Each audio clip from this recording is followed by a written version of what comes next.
Well, welcome everybody to the Beards and Bible podcast. My name is Josh, and I'm joined by Gabriel.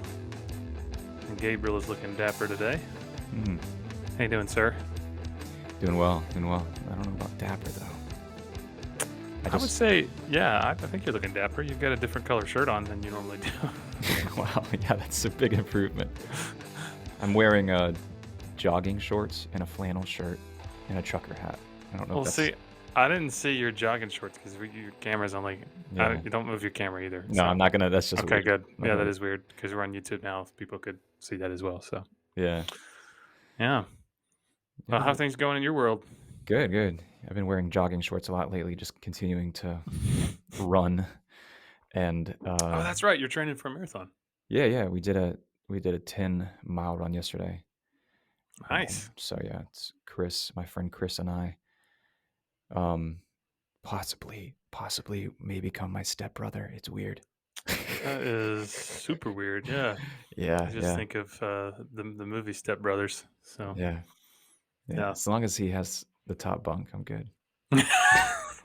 But, no, we were joking about that the other day. How weird it is that our parents are dating, and like I was driving, home yesterday, and I pulled into our neighborhood, and my mom lives like 10 doors down from me, and Bob, her suitor, lives like another 3 or 4 doors down, and I was driving home yesterday.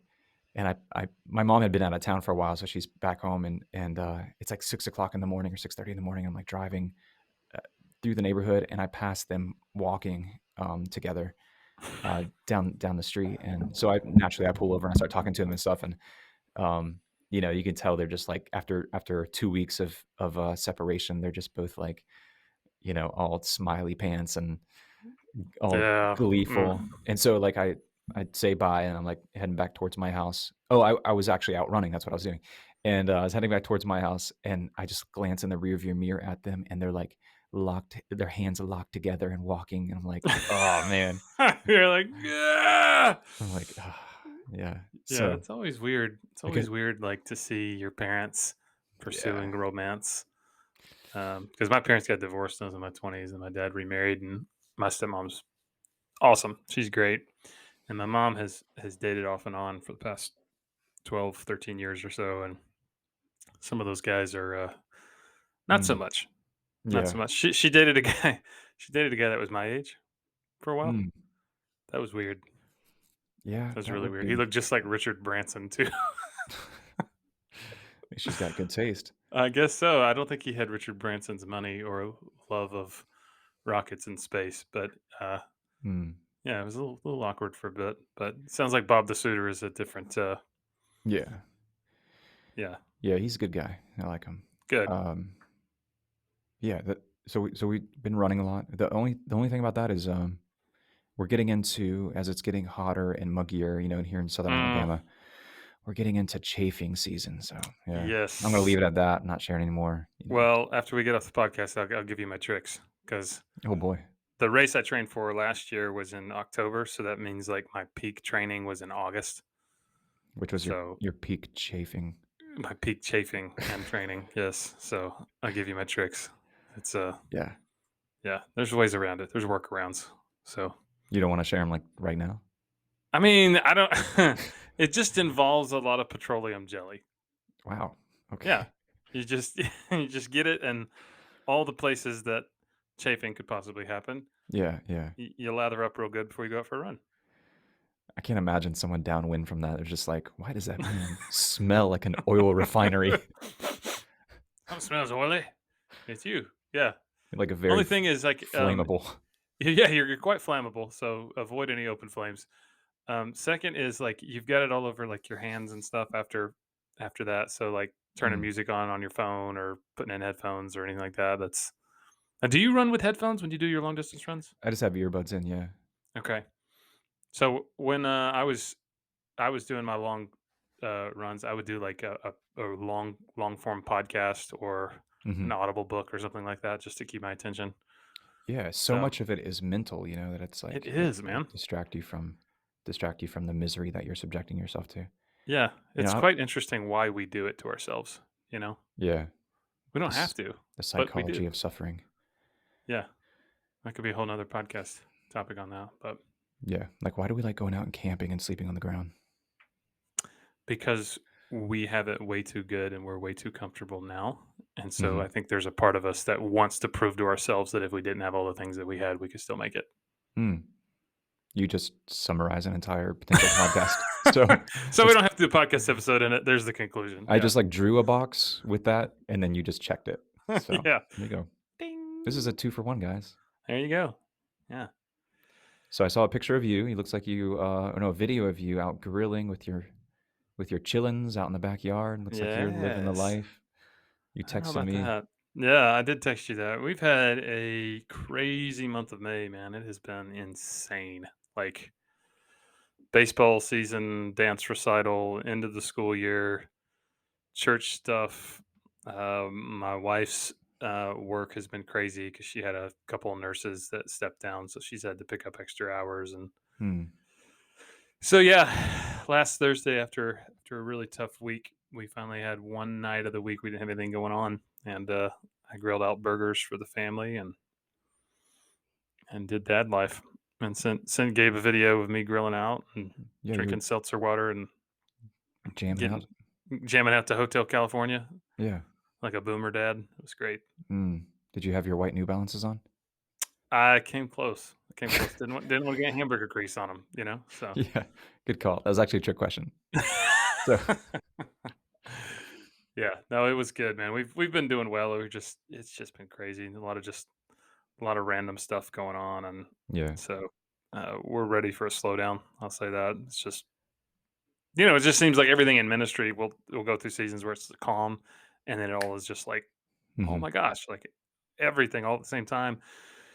And then you weather that season, and then it calms down, and then it comes back again. Like, we're kind of in one of those crazy seasons right now, but Yeah, and I think, all good. preaching to the choir too, but I think it's important to know how and when to say no to obligations or to commitments. And I think it, as pastors, you get into this position where you're like, I can never say no because, that's just I'm obligated to do these things. And I think a reasonable person would say, "Oh, you're too busy. Okay, I understand." But an unreasonable person would be like, "No, you can't say no to this because this is your job. This is your obligation." Yeah. So I think it's important we remember that we need to model good, healthy balance in our lives and say no to commitments and obligations when they would otherwise mean you know too much of a time strain in our family. Yeah, absolutely, Um, man. yeah, so Yeah. it's easier said It's than hard. done It's because easy. Absolutely. Easier said than done. Yeah. you want And, you and want to I'm you want to be very, helpful to people and you want to serve people. yeah, I'm very blessed to be a part of a church that really gets it and understands. Mhm. And I've got some fantastic elders that this afternoon they're meeting today just to pray for me and pray over me, just because I had some pretty tense conversations I had to have with somebody in our community. Mm. I'll just say this: not someone that goes to our church, but someone for the past 5 years that has sent me anonymous mail about how I'm a heretic and I don't know what I'm doing, Mm. and our church is all going to hell.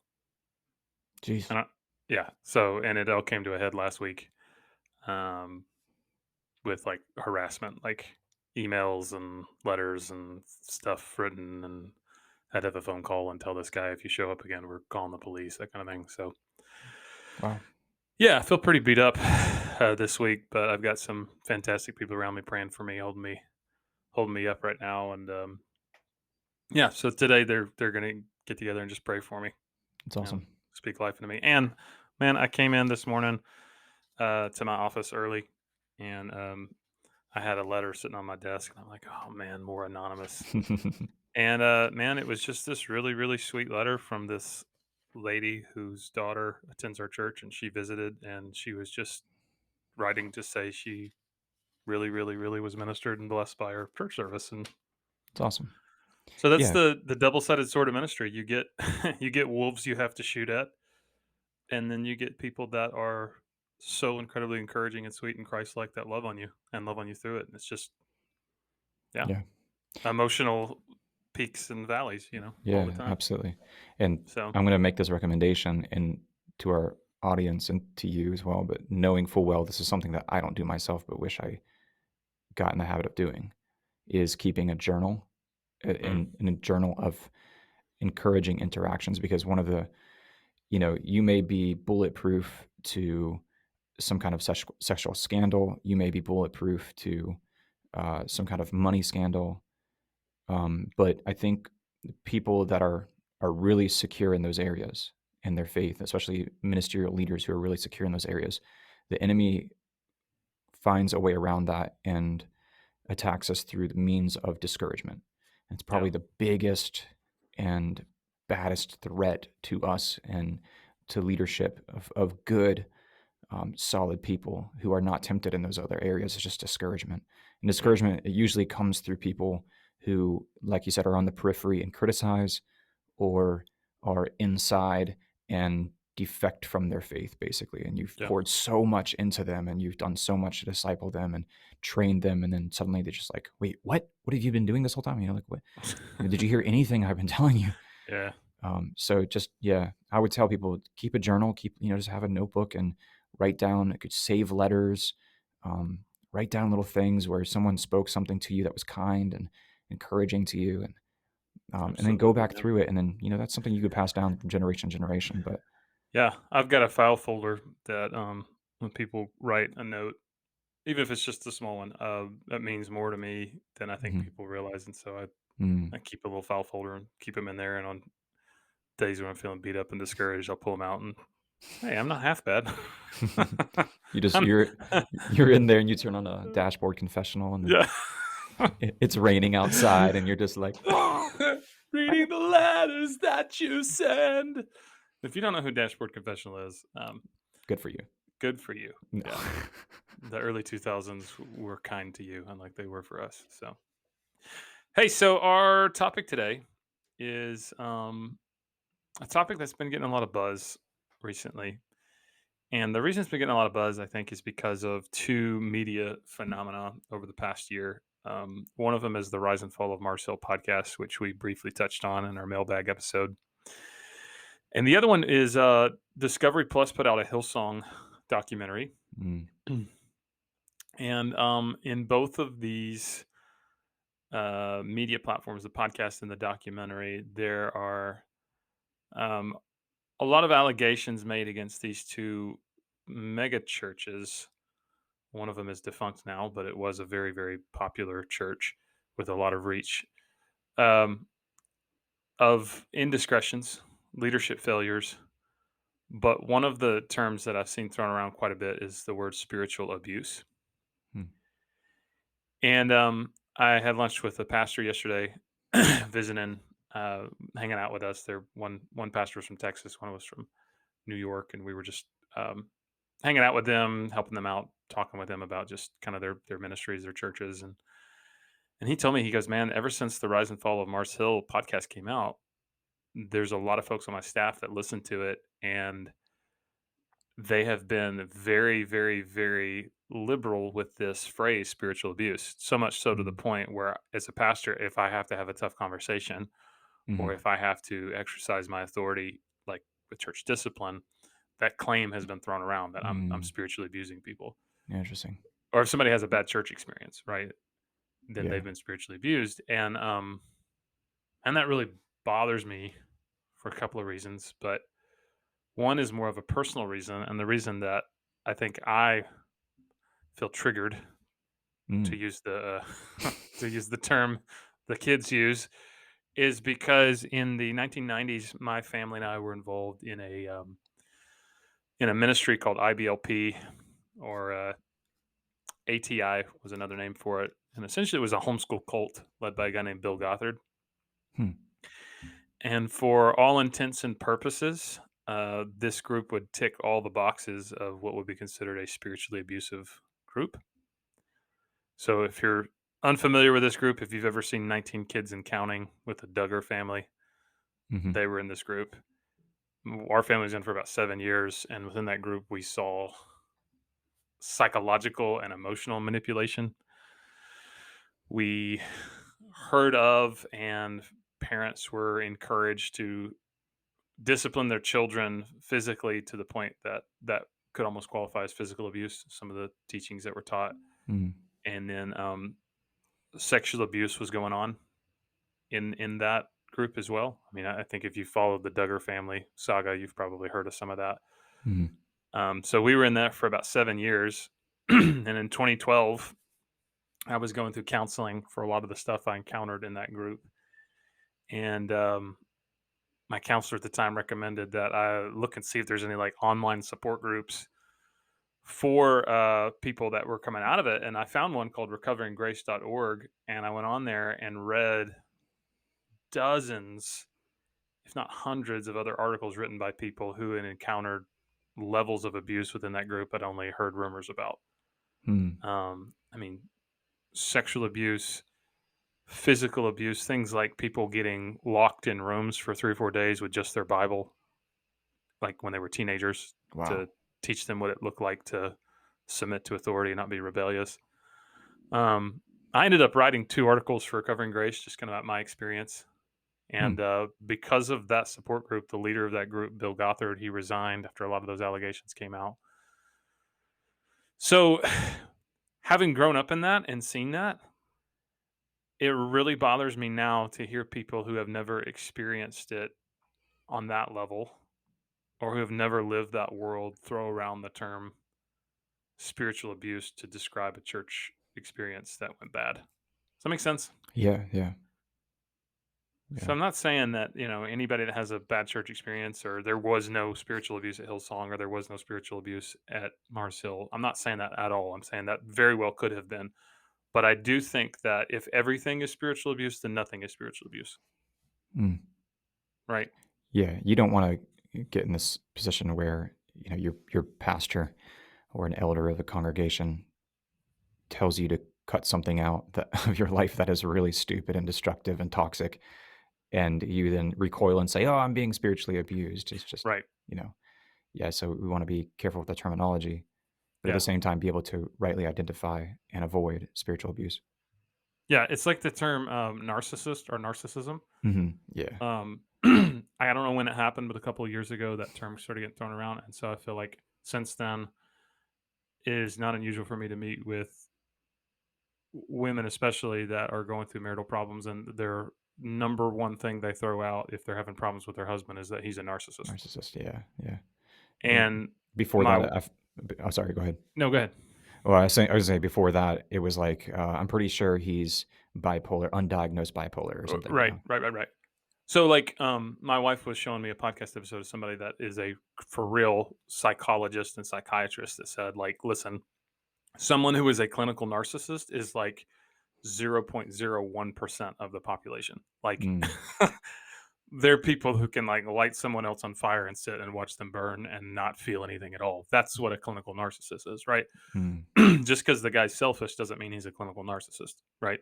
mhm, mhm. Just as the guy's moody and doesn't have any self control doesn't mean he's undiagnosed bipolar. He very well could be, but just throwing that term around is super careless and reckless, and it actually discredits the experiences of the people who really have lived with a narcissist or really have lived with someone who's actually clinically bipolar. Yeah, yeah, And exactly. it's the exact same thing with spiritual abuse. Like throwing it around just because you had a bad church experience or somebody was mean to you or there was a bad leader you encountered. That's not the same as what some of the folks who've experienced real spiritual abuse have experienced. And you're discrediting and cheapening their experience by using that term so liberally. Does that make sense? Mhm, yeah, totally. So I thought it'd be helpful today to look at what spiritual abuse is, to recognize some warning signs if someone actually is in a place of real spiritual abuse, and then to look what it isn't, and to maybe give some people some working terms and definitions to use if you're experiencing maybe a negative church experience or a toxic leadership environment, to be able to recognize that without saying that you're necessarily experiencing the same kind of spiritual abuse as somebody that is truly being like psychologically traumatized may be experiencing. So we can be just a little bit more careful about these kinds of things. So is that cool? Yeah, Yeah, let's do You it. don't feel like I'm dominating you or manipulating you. You don't feel like you're being abused right now, do you? Not yet. No. Okay, good. Yeah. Yeah. What's my safe sign if I am? Well, there's a safe space behind you. I mailed some bubbles to Mm, your wife, and she this morning put them on the desk behind you. So if you need to go to your safe space, it's oh right yeah. behind you. You see Okay. it? Yeah. Yeah, we're Yeah. good. You Okay. can just blow bubbles for a little I'll bit just and curl up calm in the me down. corner. Yeah. Yeah. You can suck your thumb too if you need to. All right. So let's talk like true abuse. Like the word abuse means it's really multiple definitions, but the three most common definitions of the word abuse is number one, the improper use of something. So you could like abuse alcohol or abuse drugs. Two, the unjust or corrupt practice of something. Or three, the cruel and violent treatment of another person. That's kind of what abuse is. So spiritual abuse is when abuse is administered under the guise of religion or spirituality. Most of the time, it includes harassment or humiliation, and those result most often in psychological trauma. And spiritual abuse also may include misuse of religion for selfish reasons, for secular reasons. So somebody may be using religion to, you know, make a name for themselves or, get money from people or ideological ends. And often this involves the abuse of a clerical position. So that's kind of a broad working definition for Hmm. it. Some ways that that's used, it could be psychological or emotional abuse or manipulation. It could involve physical abuse, including physical injury and deprivation of sustenance, like I talked about earlier, somebody getting locked in a room for 3 days with a Bible and, water saying, "Hey, pray and fast and God will, show up." Hey, let's pause here. Have you ever seen the video of the guy who's preaching and he's like, back when I was a youth pastor, I had this hot shot kid coming in my youth group and Yes. I just reared back and punched him in the chest. I just folded the kid. Yes, I have seen that. Yeah, I would say that probably counts Yeah. as not, yeah, that's not kosher. No, definitely not. Yeah, punching a kid to make him, yeah, give his life to the Lord. Didn't he say he punched the kid in the chest and the kid gave his life to the Lord after that? That is That's the horrible. weirdest evangelistic tool I've ever heard in my life, yeah.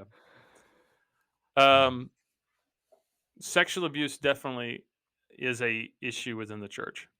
Sexual abuse is often happening within the church because someone is taking advantage of their clerical position.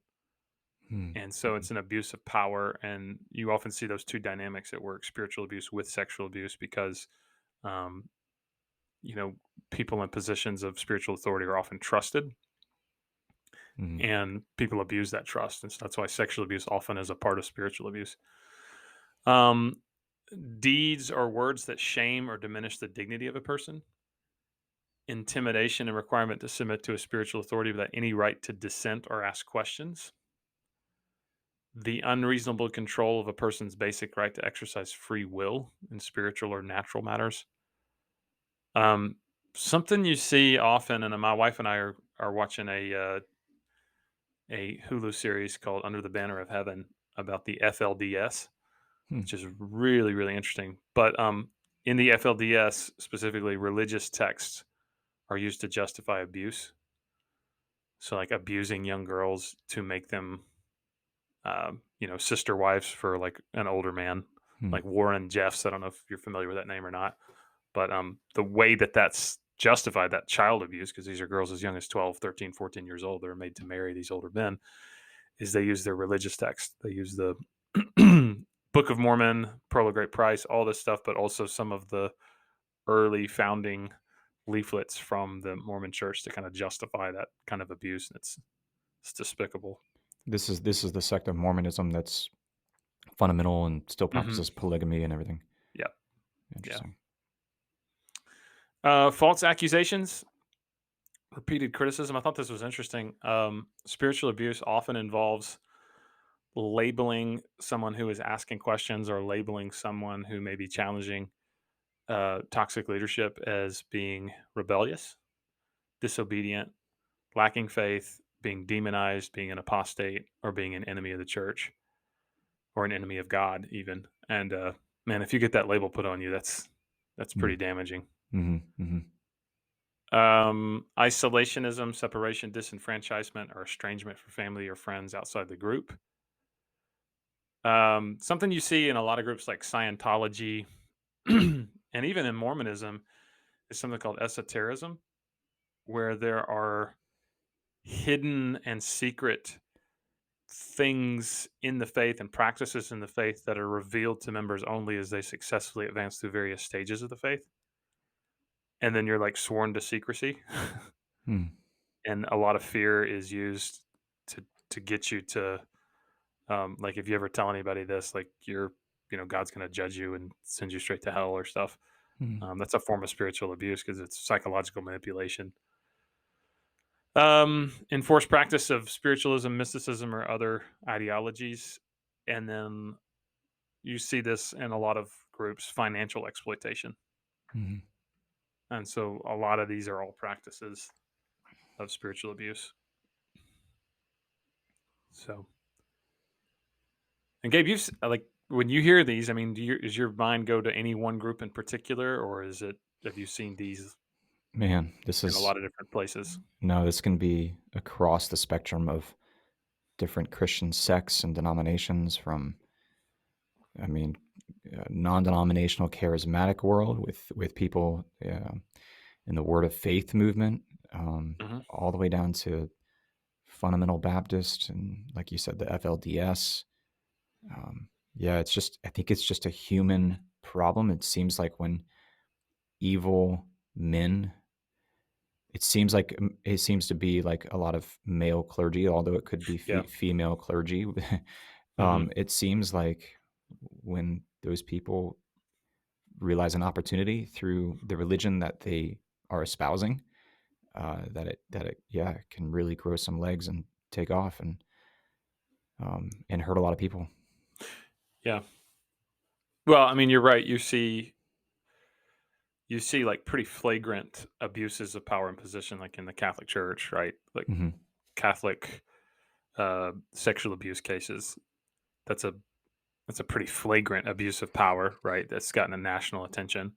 And then Hmm. you see extreme examples like in the People's Temple in San Francisco. That's Jim Jones, and like the Jonestown Massacre, the 900 people that are involved in a ritual suicide. Like that's like textbook spiritual abuse, right? Hmm.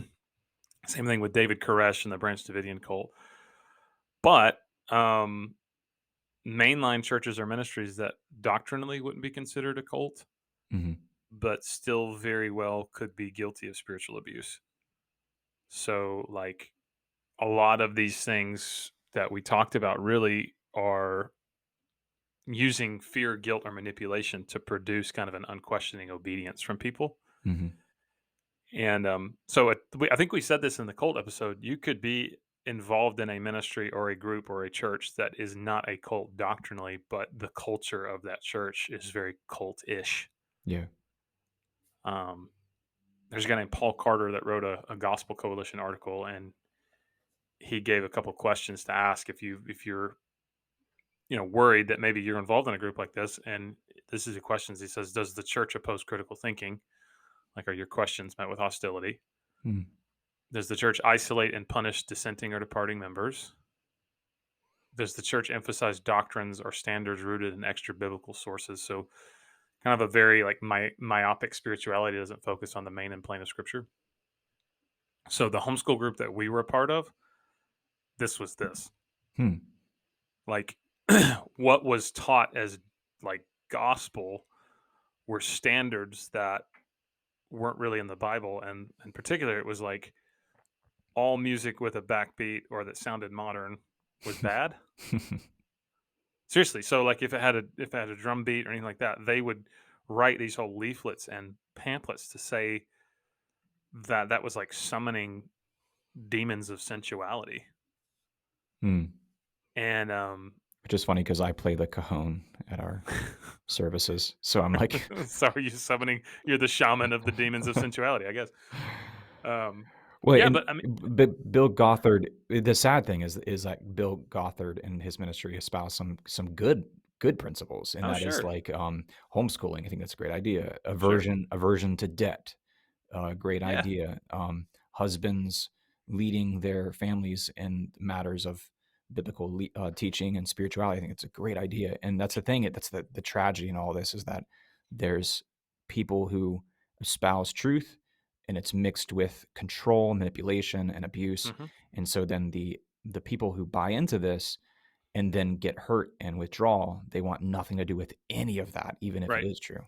100%, man. And that's what makes it so confusing because, like, you see the good and you almost justify the bad because you see the good, Hmm. right?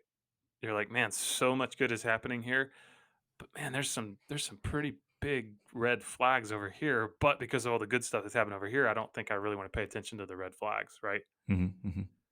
Um, Another question is, does the church require inappropriate demonstrations of loyalty to the leaders in the church? Mm. Um, when our family was in that group for about 7 years, I remember at their annual conferences, we would go and all these families would get paraded on the stage and they would profess their undying allegiance to what they said was a way of life. And the way of life was, being a homeschool family that's separate from the world, that has a lot of children, that, you know, everybody dresses the way that they dress. Right. And it was Mhm. like the loyalty was never to Christ or to the Mm. gospel. It was Mm. to a way of life that was congruent with this program and the leaders within this program. Yeah, yeah. Because I think about it now, I'm like, that's super eerie. That's like North Korea stuff, right? Mhm, mhm. But when you're in it, you don't notice it, right?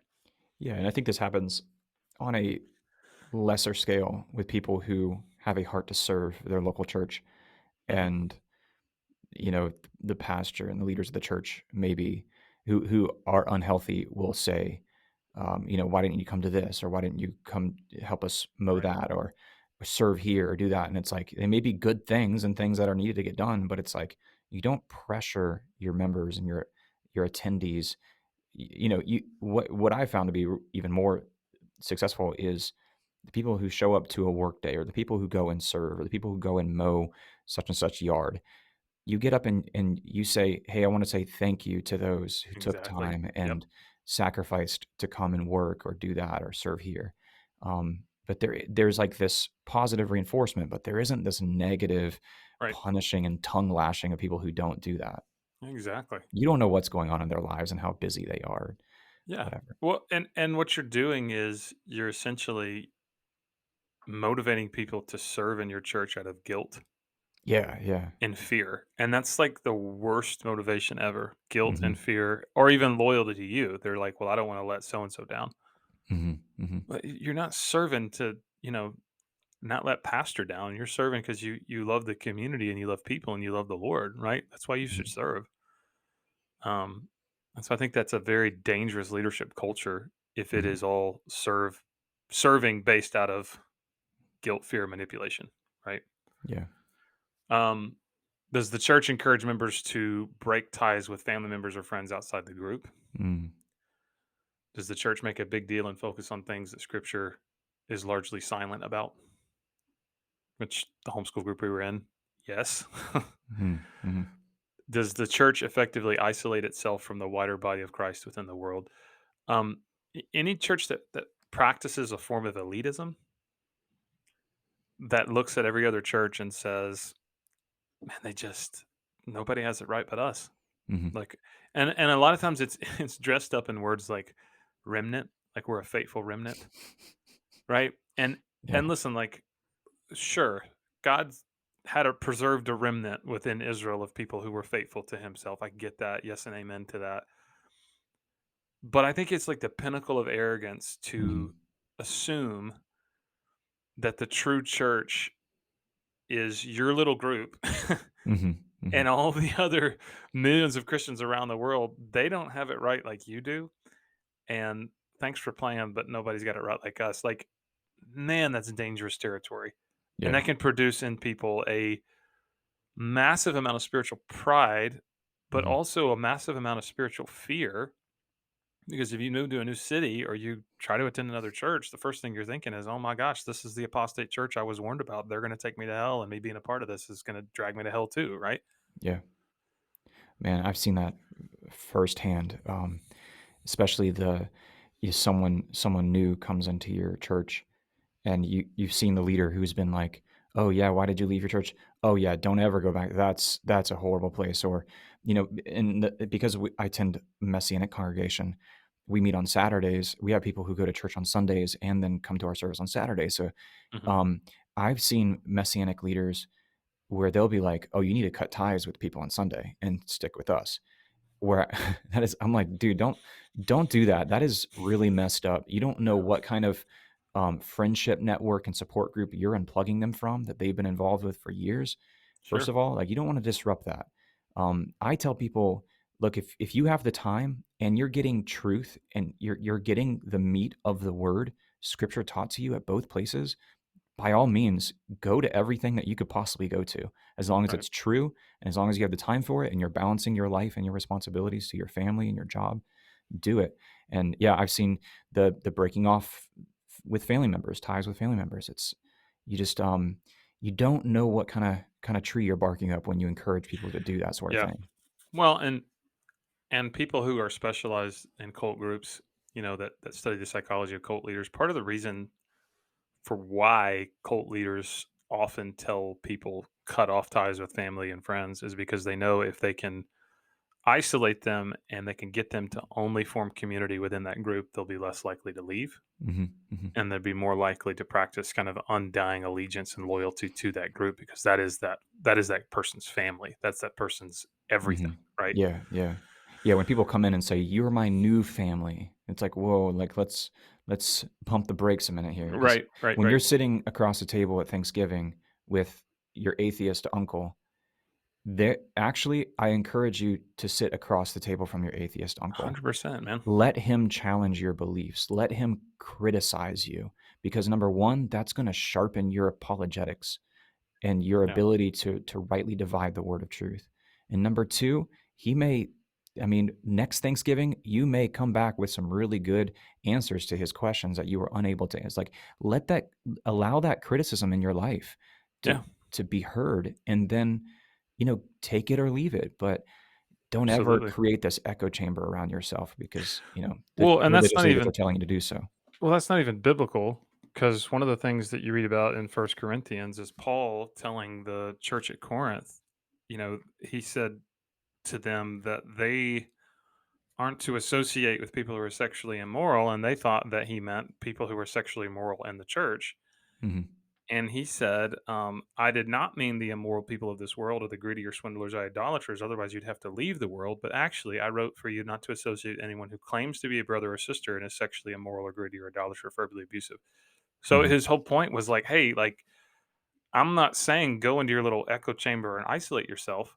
mhm, I'm saying don't have relationships within the church with people who claim to be Christian but aren't actually living it out, right? mhm. Yeah. So that's a completely different paradigm than what you see in a lot of these cultish groups Mhm, of, only hang out with the people that think exactly like you do and talk exactly like you do and they're in our group. mhm, mhm. Um, why do you think it's hard to recognize if you're in a church like this or a group like this? Why is that so difficult for Hmm. some of us if we might be involved in that to kind of understand, hey, this is what's actually going on? I think because you're excited and you're maybe potentially new in your faith, so you let a lot of your discernment down, and you feel this buzz of excitement. And so and these pastors or these leaders are just really good at capitalizing on that and saying, Hmm. "Hey, now that you're here and now that you're this new lifestyle, now that you're this and that, let's get you plugged in doing this, and hey, make sure you're giving that." And Yeah. I think that's probably just that excitement. Yeah. Yeah. Yeah. Yeah. I think that's 100% true. The excitement of it, the feeling like you're a part of something really unique and special. Yeah, something bigger than yourself. Or it could be pitched as like you're part of an end time movement, Hmm. or like you said, the remnant. You're this Right. exclusive group of people. And if you want to remain in this, here are some stipulations. Right. So, a guy named Ronald Enroth, He wrote a book called Churches That Abuse, and he gave 5 broad categories for abusive churches that are kind of the warning signs of spiritual abuse. The first is authority and power. So I think the Bible's very clear that elders, pastors are supposed to exercise their authority within the church. But a church that is spiritually abusive moves into the territory of not loving leadership and accountable authority, but rather anyone who asks questions, anyone who dissents, anyone who maybe challenges or questions, uh, they are shunned, they're cut off, they're kind of setting themselves up to be absolutely lambasted by leaders. So, kind of the first big warning sign is there is a really heavy handed authoritarian spirit at work where the main guy or the main leaders, you cannot question them. And they are very, very, very sure about demonstrating to the church that they're in charge, not you. Right. So, that's kind of the first big warning sign, right? Where you have that message kind of just pumped out all the time. Authority, power, authority, power. You don't have power. We have power. Sit down, Mhm. shut up. You're going to listen and do what we tell you to do. Right. Yeah. Second warning sign and red flag is manipulation and control. So, fear, guilt, threats, those are used routinely to produce unquestioning obedience, group conformity, and stringent tests of loyalty. So the leader disciple relationship may become one in which the leader's decisions control and usurp that person's right or capacity to make choices. So you were talking earlier about people serving, right? So a leader might use manipulation to get people to serve. A leader might use manipulation to get that person to give. Mhm. And then also control that is a little bit heavy-handed, like certain aspects of someone's personal life, like, does your kid really need to be playing baseball? Or, kind of where leadership takes a step beyond helpful shepherding and starts kind of trespassing those boundaries of a family Mhm. and starts making it their job to audit and control the decisions are made by every single, Oh. like, I saw your daughter wearing shorts the other day, right? Oh, man. You know what I'm saying? Ain't Like nobody that. got time for that. Yeah, that's just that's there is such a thing as like shepherding and accountability. Like, Mhm. hey Tom, I saw you at the restaurant the other night. And looks like you were having one drink too many. Like, I love you, brother. You having a problem with alcohol? Like, let's talk, right? Yeah, yeah. And there's a difference between that and then someone saying, well, I saw some pictures on Facebook, and your wife was out at dinner with somebody, and that person left the church, and your wife was hanging out with them. Yeah. Or a Like, big thing now is like Disney. Like we see people right, posting pictures on Facebook of them at Disney World, and it's like, "Hey, should we confront that? Should we tell our congregations not to go to Disney World? That's off limits." And it's like, "Well, why don't we just teach them truth right, and let and them make that decision. let them make that decision?" And Disney movies, same thing. It's like, Yeah, let's just teach people how to be discerning and teach them truth and just trust that they're grown-ups and they can make those decisions. exactly. And if, your kids get invited over to watch their Disney movie, then you have to navigate those waters, but we're not gonna get up and create this precedence of trying to control every movie that everyone in our congregation watches. It's just Yeah, exhausting. and what you do when you do that is you cut the legs out from under somebody Mhm. in terms of them practicing discernment to try to please the Lord. Mhm. Mhm. Their motivation becomes not to get in trouble with church leaders. Mm. Mhm. So instead of them making decisions and practicing discernment to try to please God and, honor the Lord, it's all I don't want to get in trouble for my church leader, or Mhm. I don't want to hear grief about this. Yeah, exactly. Yeah. And that's so I mean, that's not even helping someone grow as a disciple, right? Warning sign number 3 is elitism and a sense of persecution. I thought this was really fascinating that abusive groups depict themselves as unique and have a strong organizational tendency to be separate from other bodies and institutions. And any internal correction or reflection, any outside criticism, instead of saying, huh, maybe we do have a culture problem. Maybe we do need to examine this and repent. Mm. That automatically gets framed as persecution Mhm. because Mhm. they're the special group and Satan is just coming after their special group. And so it's just persecution, right? Mhm. Yeah. Instead of going, maybe it's not. Maybe it's Yeah. maybe it's we truly have a culture problem we need to look at and repent of. It's And admittedly, this is a problem that plagues the messianic movement that I'm a part of. It's like we think that because we're doing these things and it's different than how, this group does it, that somehow we're better or more elitist. And so then we create this dichotomy. Well, they're that and we're this. And I see it definitely as part of my mission the last 4 years has been to break that down. mm, And I'll go speak at churches of different denominations. We have a 182-year-old Torah scroll that I'll bring and do exhibitions at different churches. We have families that attend different homeschool co-ops at different churches. It's like I want to break that middle wall of partition down that's awesome. and be as transparent as possible, be as loving as possible, and lock arms with people and form coalitions with churches that are like-minded on some major fundamental issues. And yeah, we have our differences, and yeah, we do see things differently. But I think it's so important to not let that cripple us as a body within this area to be able to do the weightier matters of the law. Absolutely, man. Yeah, and I think that's a very dangerous place to be spiritually when you feel like Mhm. you're on this deeper level than anybody else, right? Mhm. Mhm. Because essentially every person you talk with about the Lord in the back of your mind, if you're that's where you're at, where you just have this sense of a spiritual elitism, you're just sitting there going, "Wow, bless their hearts. They just don't get it quite like I do," right?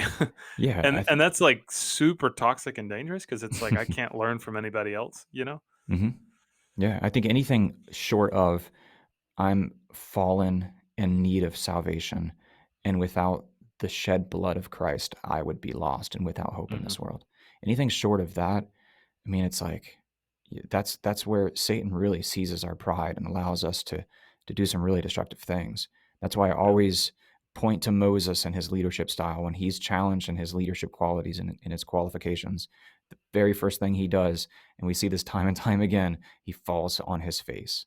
yeah, And he's basically like throws his hands up. You're right. I am not qualified.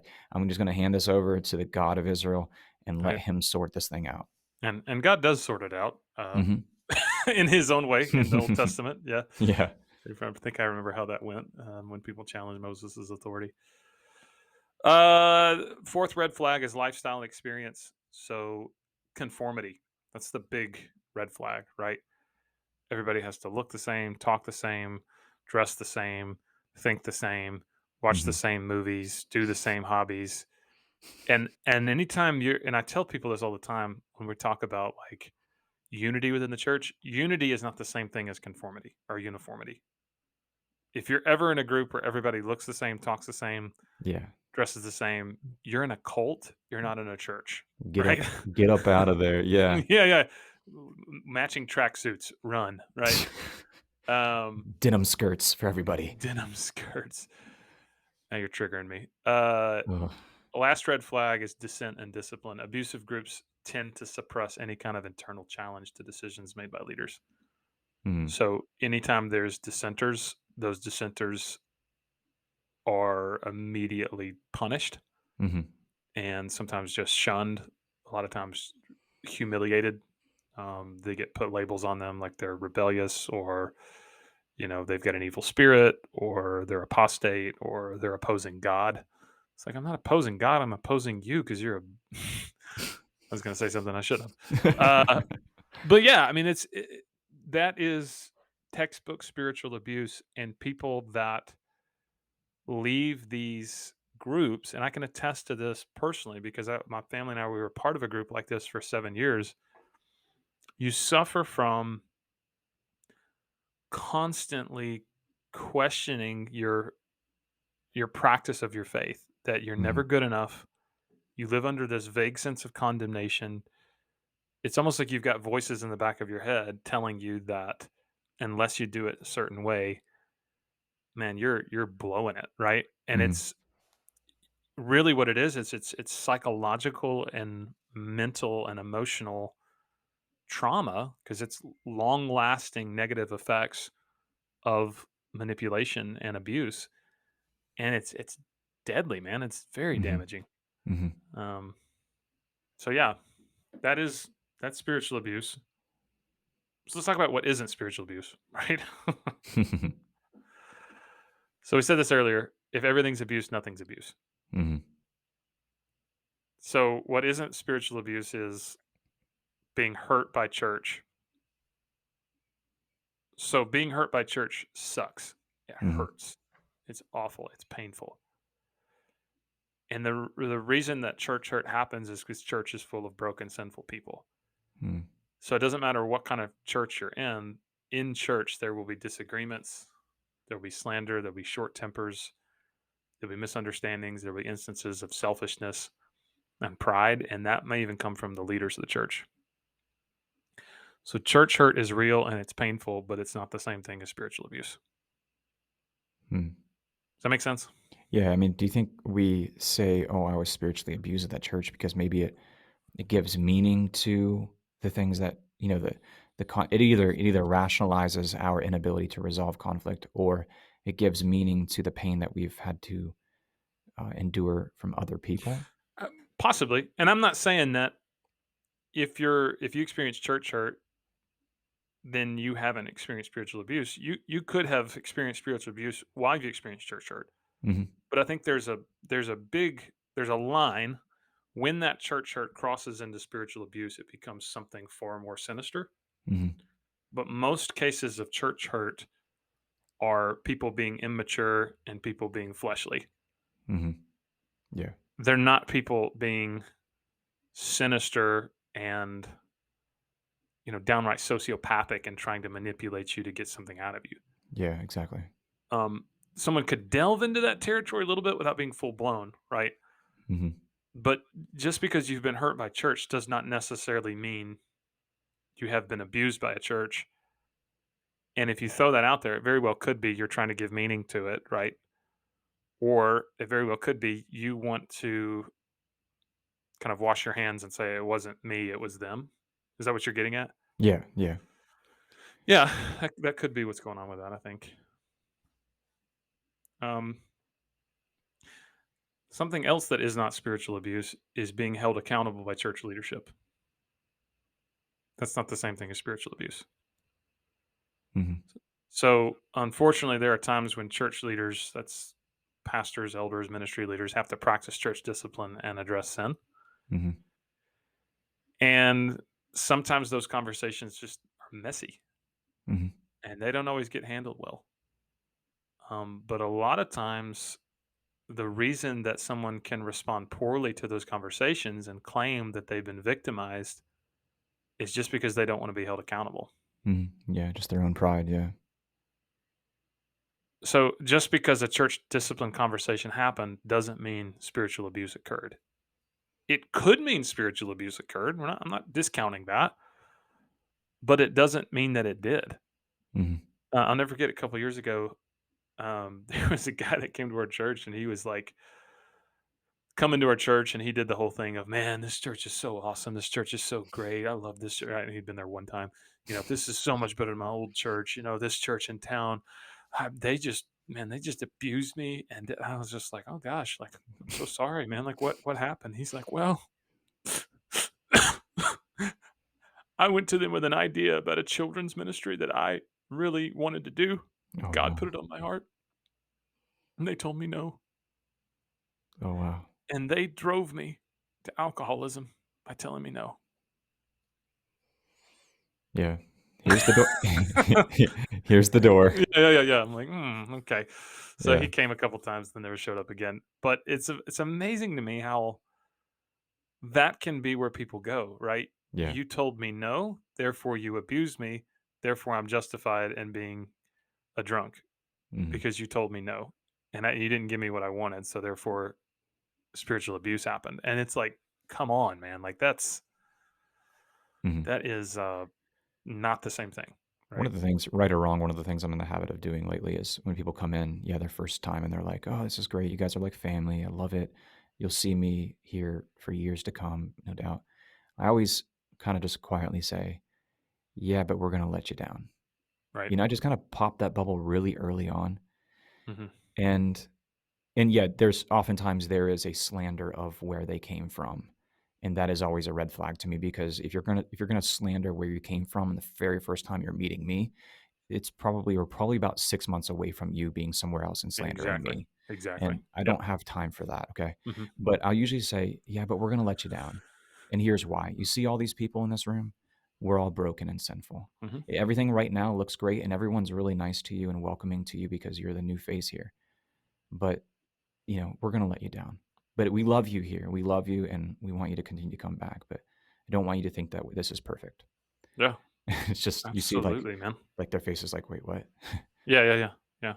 Well, and I think a lot of the reasons why churches let so many people down is because the expectations people have when they come in is that this church is my Messiah. Mm, And what mhm, people fall in love with is not Jesus. What people fall in love with is the church experience. mhm, yeah, And so when they see that it's actually full of broken, messed up people that sometimes can have bad days and be selfish or lose their temper, in their minds, they're like, well, that means Jesus did that to me. And it's like, mm, no, mhm. dude, church is going to let you down. That's going to hurt you. Right. Um, so yeah, I think managing people's expectations is so crucial. Something else to keep in mind, and then we'll land the plane. Spiritual abuse isn't necessarily a one-way street. Congregations and church members can abuse, bully, manipulate, harass, and psychologically damage ministry leaders, elders, and pastors, all in the name of God and being spiritually discerning as well. Now, granted, spiritual abuse is a lot easier for a church leader to perpetrate because they actually hold the power. That's Mhm, not always the case, though. Sometimes it's elder boards that hold the power, or voting members that hold the power. But there are situations that I've heard of where pastors are actually the ones who are being um, psychologically manipulated, who are being harassed, who are being bullied, who are being controlled. So, in talking about this subject, we have to be fair in recognizing it's not always the big bad evil pastor preying on innocent church members. mhm, And I think that in a culture that is foaming at the mouth to try to pull off a cancel culture on every church that they see, as evidenced by the rise of Marcel and the Hillsong documentaries, we got to keep in mind that, man, it's a two-way street, yeah. right? So, Yeah, this is like the situation where, you know, the woman comes to you and says, "Hey, my great nephew is in the hospital. He's having his appendicitis. You know, he's having appendix removed. Can you go visit him?" And then the following, you know, you just don't fit it into your schedule to go visit her great nephew who's getting his appendix removed. Then the next week, "Hey, why didn't you go visit?" You know, it's like, why? right, I thought you were at my beck and call in every aspect of my life, and yeah, you know, shame on you for spending time watching your son play t-ball and not going to visit my great nephew as he's right, getting his appendix removed. Like it's you have to as a leader say, you know, these are boundaries and these are things that, you know, I have to do the best I can within the parameters of my time and my family's space. But really, if I feel like I'm being manipulated, you're constantly holding something over my head that I just can't mhm. fulfill your expectations, then yeah, that's I would say that begins to fall into the category of abuse of Well, leader. and guilt, right? Mhm. Yeah, I mean, the yeah. three big things, right? Guilt, fear, manipulation, Mhm. right? Yep, yep. So, any church person that uses guilt, fear, or shame or manipulation to try to get to control your behavior, Mhm. right? Man, you got to come by my house and visit me. You got to, meet with Mhm. me. You got to drop everything you can. You got to talk with me after service. And they're using guilt or fear, like, hey, we're going to leave this church if you don't, Mhm. you don't give us what we want. Like, and I've heard that happen before. Well, I like this church, but man, if we don't get this, we might just have to leave. Mhm. And my response to that is always, "Well, you probably need to leave then." Yeah. Well, Right? the people that serve and serve and serve and give, like, tons of their time and money, and then, they'll make comments here and there about, like, "Hey, um, maybe we should do it this way, or maybe it should be that, or whatever." And they're like, 6 months into this gig with you, and you're like, "Wait a Right. second, who are you again? Like, what? Yeah. Like, thank you for serving, and thank you for doing all Sure. this, and thank you for giving faithfully, but that doesn't mean that you have power. It doesn't mean that you have Mhm. sway now.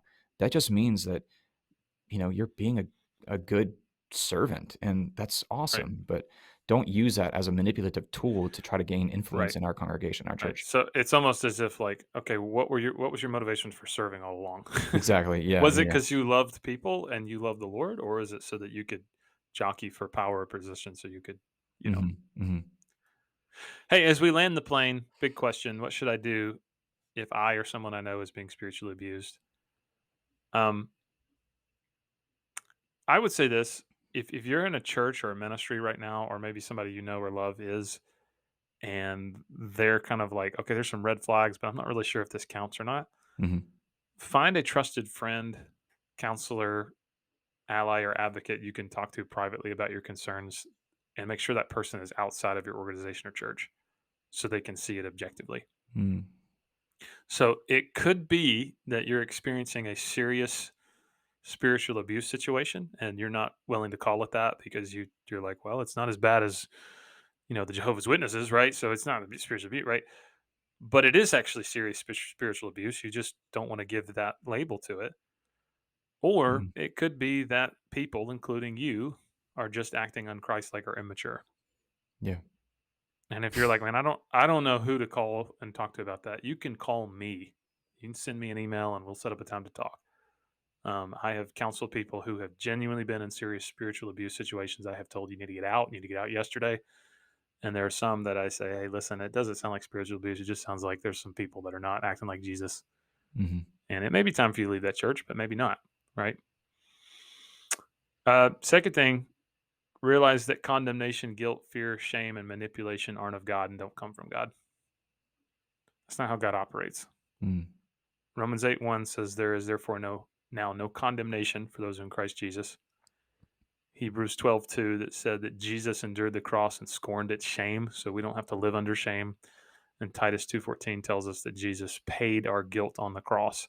mm, So if guilt, condemnation, and shame characterize the movement or the church or the ministry that you're a part of, something's not right. Does that make sense? yeah, yeah. It's really good.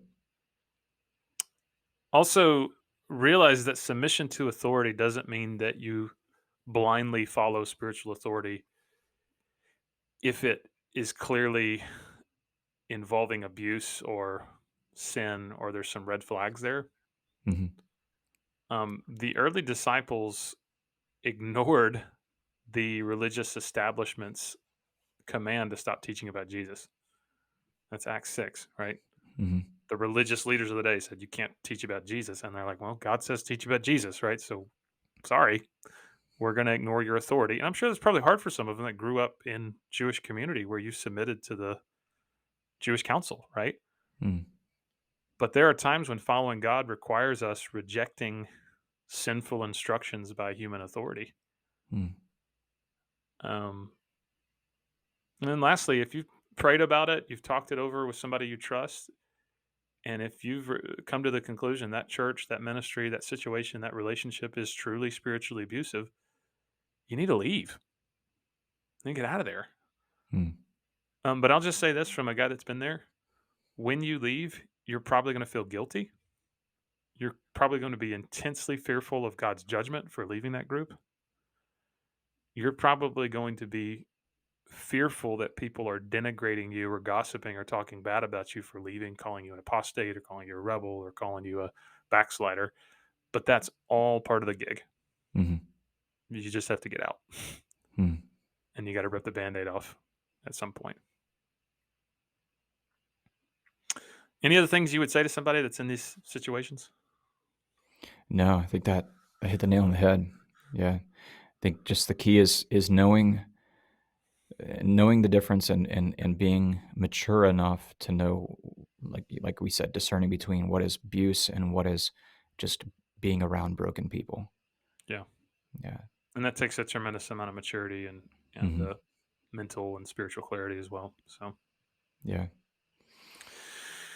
yeah. So hey, if you got questions about any of this, or seriously, if you need counsel for any of this, man, send us an email.